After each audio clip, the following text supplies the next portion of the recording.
આપણી સંકલ્પ ન્યૂઝ ચેનલને સબસ્ક્રાઇબ અને લાઇક કરો, બેલ આઇકન દબાવો જેથી આવનાર ન્યૂઝ અપડેટ્સની નોટિફિકેશન આપના મોબાઈલ પર સૌથી પહેલા પહોંચે. Like, subscribe and share the video. નમસ્કાર દર્શક મિત્રો, હું છું પૂજા ટંડેલ. સંકલ્પ ન્યૂઝમાં આપનું સ્વાગત છે. સમાચારની શરૂઆત કરતા પહેલા એક નજર આજના મુખ્ય સમાચાર પર. ઉમરગામના સંજાણ રોડ ઉપર રિક્ષામાંથી 1.058 કિલો ગાંજાના જથ્થા સાથે ઇસમ ઝડપાયો. ઉમરગામ પોલીસે સંજાણ રેલવે સ્ટેશન રોડ ઉપર વાહન ચેકિંગ દરમિયાન એક શખ્સની ધરપકડ કરી હતી. પોલીસે રિક્ષામાંથી 1.058 કિલોગ્રામ ગાંજાનો જથ્થો જપ્ત કર્યો છે. જપ્ત કરાયેલા ગાંજાની કિંમત ₹10,580 આંકવામાં આવી છે. પોલીસ અધિક્ષક ડોક્ટર કરણરાજ વાઘેલાના માર્ગદર્શન હેઠળ જિલ્લામાં નશીલા પદાર્થો સામે અભિયાન ચાલી રહ્યું છે. PISD ચૌધરીની ટીમે સંજાણ રેલવે સ્ટેશન રોડ ઉપર વાહન ચેકિંગ દરમિયાન શંકાસ્પદ ઓટો રિક્ષા નંબર GJ15AW 5708 ને રોકી તપાસ કરી હતી. રિક્ષા ચાલક મોહમ્મદ સફી ઇમરાન શેખ, રહેવાસી સંજાણ બંદર રોડ, તેની પાસેથી ગાંજા ઉપરાંત એક ઇલેક્ટ્રિક કાંટો અને ₹80,000ની ઓટો રિક્ષા પણ જપ્ત કરવામાં આવી છે. આરોપી વિરુદ્ધ NDPS એક્ટ હેઠળ ગુનો નોંધી અન્ય સંડોવાયેલા ઇસમોની તપાસ હાથ ધરવામાં આવી છે.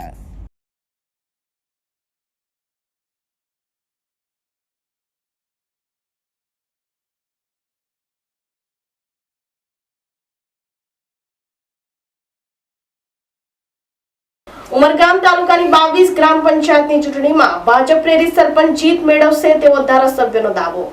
આતુરતાથી રાહ જોઈ રહેલી ગ્રામ પંચાયતોની સત્તા હાંસલ કરવા સરપંચ અને સભ્યોના દાવેદારોમાં ઉત્સાહ છે. ઉમરગામ તાલુકાની 22 ગ્રામ પંચાયતોમાં ચૂંટણીને લઈ ભારે ઉત્સાહ છે. કોંગ્રેસનો ગઢ ગણાતા ઉમરગામ તાલુકામાં ભાજપનું શાસન હોય સ્થાનિક ધારાસભ્યે 22 ગ્રામ પંચાયતો પર ભાજપ પ્રેરિત સરપંચ જીત મેળવશે તેવો દાવો કર્યો છે.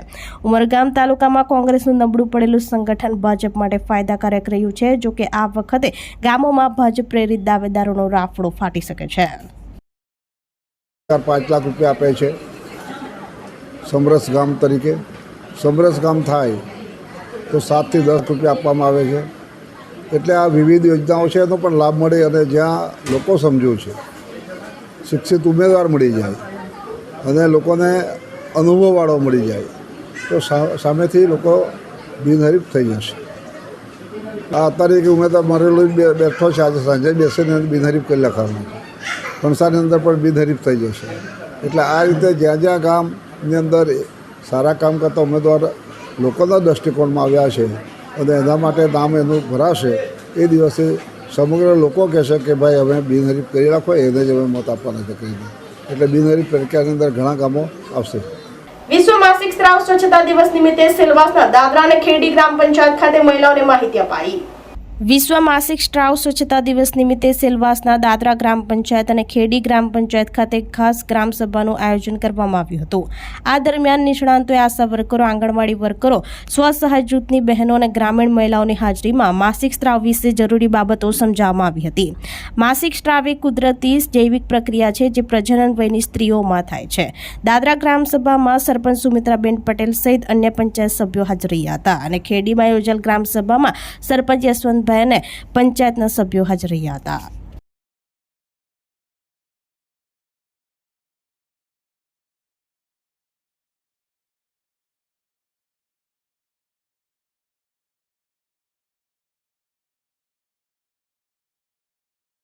તો આ તાજા સમાચારો, નવા સમાચારો સાથે કાલે ફરી મળીશું. નમસ્કાર.